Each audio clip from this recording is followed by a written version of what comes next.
आज हम लोग बीएमएस फाइनल ईयर और बीएमएस ओल्ड बैच और बीएमएस न्यू बैच दोनों बैच में हम मेनिंजाइटिस पढ़ाने जा रहे हैं। What is the meaning of meningitis, clinical feature, management and epidemiology and treatment. I have discuss the final year batch. तो मेनिंजाइटिस के बारे में पढ़ाने जा रहे हैं। क्या होता है मेनिंजाइटिस? मेनिंजाइटिस के बारे में डेविडसन एंड एपीआई में मेंशन है कि meningitis refers to the inflammation of meninges called meningitis. क्या है? Meningitis refers to the inflammation of the meninges overlying the brain and the spinal cord. Overlying the brain and spinal cord. It is one of the most dreadful emergencies met within practice. The fatality rate is high. There are two types of general recognized. क्या है? Pyogenic और bacterial meningitis. और second क्या है? Aseptic और aseptic. Pyogenic और bacterial meningitis में क्या है? हीमोफिलस इन्फ्लुएंजा है, न्यूमोकोकल है और स्टेफाइलोकोकल है। स्टेफाइलोकोकल एंड इस्चुरिया कोलाई इन्फेक्शन है। एसेप्टिक में क्या है? ट्यूबरकुलस मेनिंजाइटिस है, वायरल है, फंगल है एंड प्रोटोजोअल है। अब हम लोग आ रहे हैं बैक्टीरियल मेनिंजाइटिस। हम लोग आज पढ़ेंगे बैक्टीरियल मेनिंजाइटिस। बैक्टीरियल मेनिंजाइटिस क्या? Bacterial meningitis accounts for around 5% of the patient in our country. It results from either primary infection of the meninges or spread from nearby pyogenic focus. At times, metastatic spreads from a distant focus also cause this disease. In our country, Haemophilus influenza and pneumococcus are the leading causative factor. Meningococcus, Staphylococcus, and Streptococcus are less common. Escherichia coli is infrequent in DDED, except in neonatal meningitis.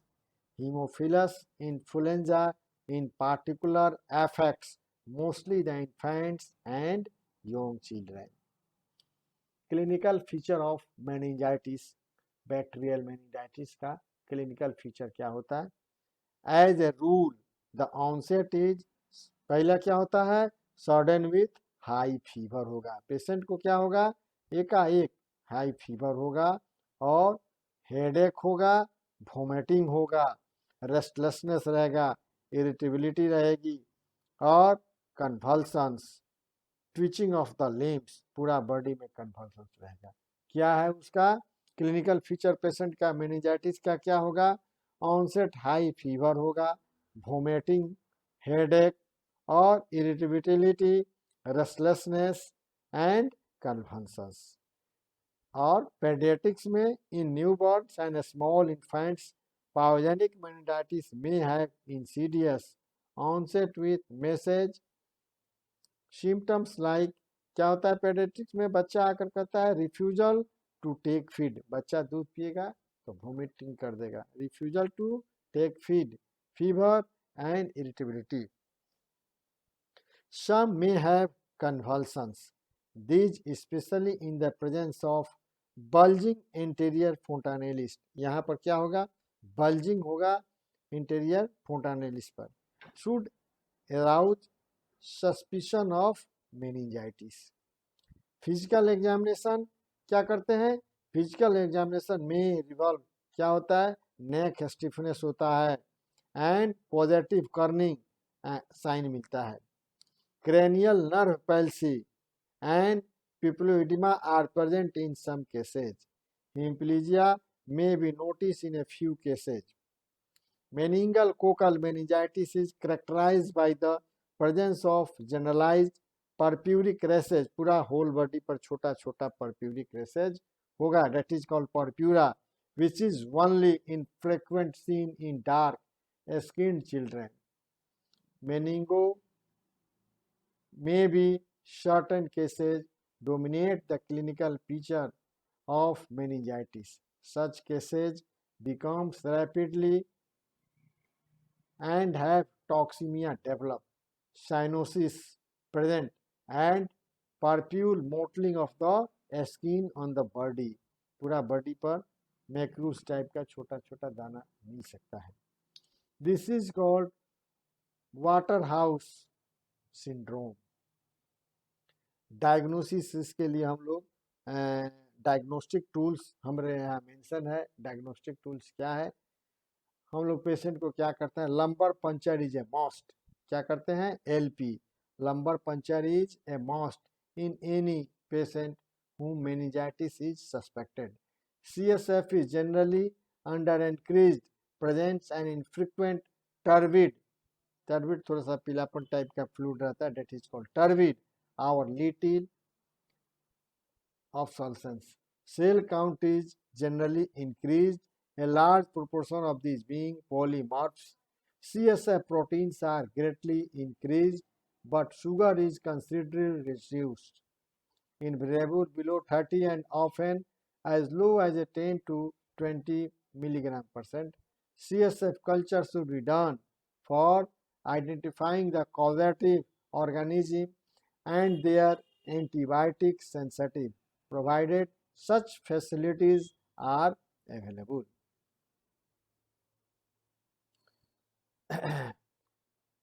Diagnostic tools. अब हम इसके बाद treatment meningitis के बारे में बताते हैं. Treatment इसका क्या हम लोग देते हैं? ट्रीटमेंट में हम लोग initial treatment of choice is empirical, generalise हम लोग सिफोलोस्प्रिन लाइक सिफ्ट्रैक्सिजोन और सिफोटैक्सिन सोडियम हम लोग देते हैं आईवी. अल्टरनेटिव चॉइस में हम लोग क्या देते हैं? एम्पिसिलिन इंट्रावीनसली 100 से 400 मिलीग्राम पर KG day, as such as in a combination of chlorphenicol. The low dose of ampicillin is only newborn under 7 days of age. If the patient is hypersensitive to penicillin, ampicillin should be given. Chlorphenicol 50 to 100 milligram per kg is a next best choice. In newborn, either it should be avoided or even in a low dose, 25 milligram per kg because of the risk of serious toxicity. Combination of chlorphenicol and penicillin continues to find favor and some clinicians. Aminoglycosides 3 to 6 milligram per kg body weight to 8 hourly for continue. Specific में क्या करते हैं? After ability of culture and sensitivity report suitable change of antibiotic therapy may be made or in case clinical response to therapy is satisfactory, antibiotic therapy must be stopped, but a second LP in most cases.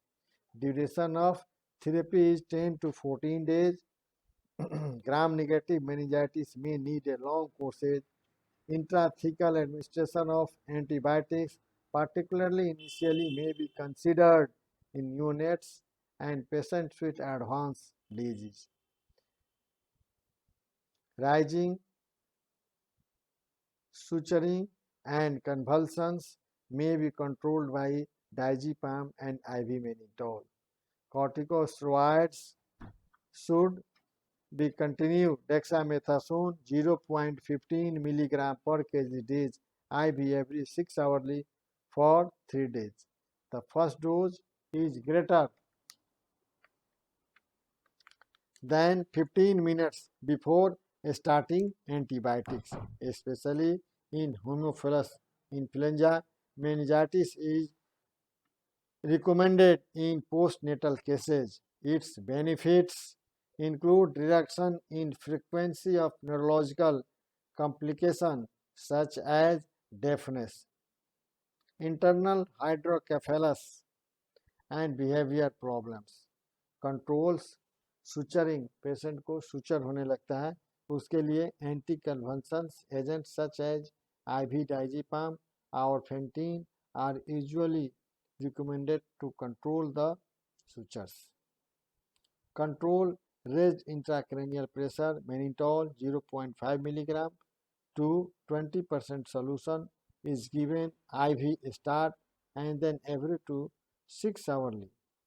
Control blood pressure, supportive measures में क्या हम लोग करते हैं कि maintenance of hydration, nutrition, IV drip is almost indispensable for first few days. Vitamins, supplements and good nursing care should be necessary. Syndrome, secretion of antidiuretic hormones, infrequent indiuretic hormones, cutting down of the maintenance of fluid by 1/3 और good nursing care. Complication इसका क्या क्या होता है? Subdural effusion और इम्पाइमा भी हो सकता है, ब्रेन एब्सेस होता है, हाइड्रोकेफेलस जल से सांबू भी हो सकता है, डेफनेस हो सकता है, ब्लाइंडनेस हो सकता है और ऑक्यूलर पैरालिसिस हो सकता है. प्रोग्नोसिस में क्या है कि the outlook how now considerably improve with the availability of modern antibiotics. Most of the mortality is the confined to neonatal meningitis. आज हम लोग meningitis के बारे में पढ़े हैं. फिर इसके बाद हम लोग ट्यूबरकुलस meningitis के बारे में थोड़ा सा हम लोग इसमें चेंज करेंगे और उसके बाद हम लोग पढ़ेंगे. ट्यूबरकुलस meningitis क्या होता है, उसको neuro tuberculosis, central nervous system tuberculosis हम लोग कहते हैं. उसमें उसका एपिडेमोलॉजी, इटियोपैथोजेनिस कुछ डिफरेंट कुछ है और डायग्नोस्टिक टूल्स में भी कुछ डिफर आता है. इसके बाद हम लोग नेक्स्ट क्लास में पढ़ेंगे कि हमारे ट्यूबरकुलस मेनिंजाइटिस का क्या होता है. ट्यूबरकुलस मेनिंजाइटिस का एपिडेमोलॉजी जो है, the incidence of particularly high in the dark races, the maximum risk of tuberculous meningitis in paediatrics में होता है 3 to 6 months after the primary infection. Such less after a year, higher incidence recognized in the presence of the risk of 1 to 2 years of the age. TBM and miliary tuberculosis do not always coexist through TBM is always the result of hematogenous spreads from primary lesions. These lesions may be neither clinical maintenance nor deterrable. History of an illness like measles may precede the onset of TBM. Bacillus climate guerin vaccination BCG bring down the incidence and severity but does not prevent TBM. Etiopathogenesis क्या है? In a large majority of the cases, TBM is due to human Mycobacterium tuberculosis and is always a secondary lesions with the primary usually in the lungs. The involvement of meningitis is believed to be form of the discharge of the bacillus in the CSF, cerebrospinal fluid, by the small tuberculoma in the cortex of a spinal cord or tuberculous lesions of the vertebrae. At times, tuberculosis of the choroid plexus may be the site for the spread of infection of the meninges. Small tubercules are scattered over the convexity of the brain or periventricular area. और clinical feature में जो बताए हैं, in a classical cases TBM has insidious onset, acute onset is frequent in infection. However, the course of illness may be divided into 3 stages: prodromal or transitional और terminal. First में प्रोडर्मल है, second stage क्या है, transitional stage है, और third जो है terminal stage है। इसके बाद हम लोग नेक्स्ट क्लास में ट्यूबरकुलस मेनिंजाइटिस के बारे में हम लोग स्टडी करेंगे। तो खैर देखिए, ट्यूबरकुलस मेनिंजाइटिस में हम लोग बताए हैं कि देयर आर क्लिनिकल फीचर में 3 ठो हम लोग स्टेज बताए हैं, प्रोडर्मल और ट्रांजिशनल और टर्मिनल। तो प्रोडर्मल स्टेज क्या होता है, here the symptoms are vague and include change in disposition and temperament. Drowsiness होता है, रोगी को माइल्ड फीवर होगा, कन्वल्सन्स होगा, एनरोक्सिया भूख नहीं लगेगा, वोमिटिंग, कंस्टिपेशन एंड हेडेक। इसमें क्या होगा, मेन इसका हेडेक होगा और वोमिटिंग होगा। सेकेंड और ट्रांजिशनल स्टेज में क्या होता है, during this stage manifestation of raised intracranial tension and meningeal irritation appear. Pediatrics becomes progressively, child becomes progressively drowsiness and even unconscious. Headache, vomiting and feverness become more aggravated. Mostly cases में 90% cases में क्या होता है, patient को headache होता है और vomiting होगा एंड फीवरनेस, फीवर रह सकता है, मोर एग्रीवेटेड, फीवर एग्रीवेट करता है, 102, 103, 104, 105 तक फीवर एग्रीवेट करता है।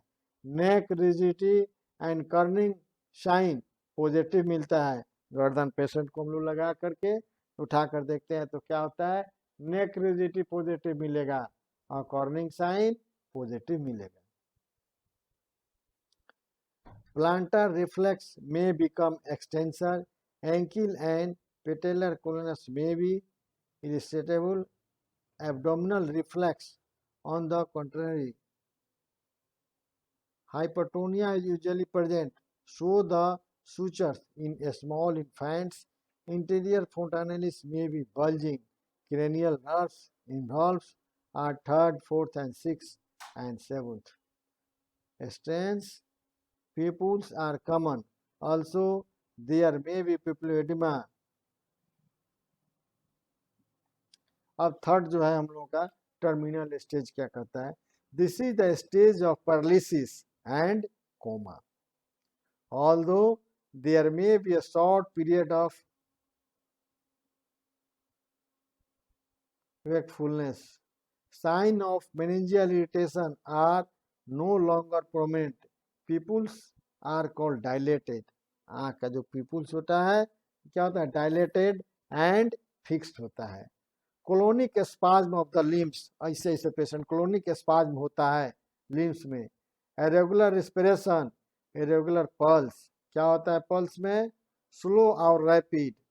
पेशेंट का पेडियाट्रिक्स में 120 होना चाहिए और 70 से 80 के जगह पेशेंट का पल्स रेट 120 होता है, 130 होता है, 110 हो सकता है। पेशेंट क्या होता है, स्लो भी हो सकता है उसका पल्स और पल्स उसका रैपिड भी हो सकता है। राइजिंग फीवर, पेशेंट का टेम्परेचर 102, 103, 104, 105 हो सकता है। And widespread paralysis are present, hemiplegia, paraplegia, quadriplegia ये हो सकता है। If treatment is delayed or inadequate, hydrocephalus will develop in infants and small children.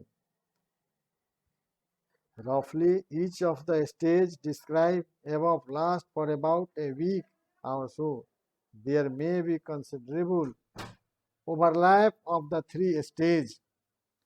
With treatment, there may be prolonged or even absence of one of the stages. TBM may have old presentation, typhoid, brain tumor, status epilepticus, poliomyelitis, spinal cord compression, congenital hydrocephalus, acute abdomen, intracranial injury, gastritis or bronchopneumonia. In grossly malnourished children, TBN may present in the form of irregular but persistent pyrexia without significant manifestation or meningeal involvement. Rarely, a case of TBM may be remain consciousness throughout illness. TBM and pyogenic meningitis in the same patients and frequent have been observed by as well as by others. The same is true for TBM and typhoid. Diagnostic tools में हम लोग क्या करते हैं कि a high index of clinical suspicion especially in areas where tuberculosis is common goes a long way in detecting in the case of early stage. Mantoux test हम लोग कराते हैं. Those a positive tuberculin test greater than 10 mm in duration. Lumbar puncture हम लोग करते हैं. Cerebrospinal fluid provides most dependable information. It high presence and the clear, occasionally slightly turbid when it is kept in a test tube over 12 hours. Microscopic examination shows an increase in all in cell count.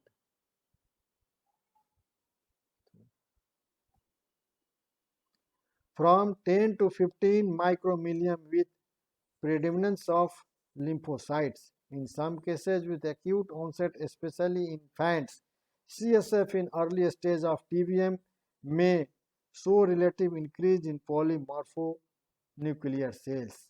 Biochemical examination shows increase in proteins whether sugar and chlorides are reduced. घटा हुआ रहता है. Absolute confirmation of the diagnosis is obtained by demonstration of the tuberculous bacilli in the CSF, a smear by culture of Guinea pig inoculation. Supportive investigation include chest X-ray, skull X-ray, and CT scan. ESR, erythrocyte sedimentation rate. Sputum or gastric levels may done. A lymph nodes biopsy, liver biopsy, or bone marrow may be helpful in case of diagnostic. Biochemical marks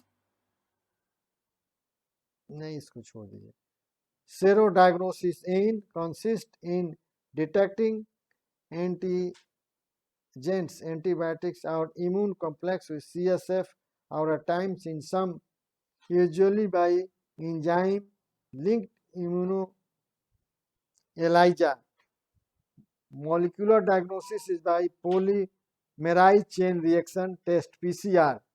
क्या होता है? Polymerise chain reaction test PCR हम लोग कराते हैं.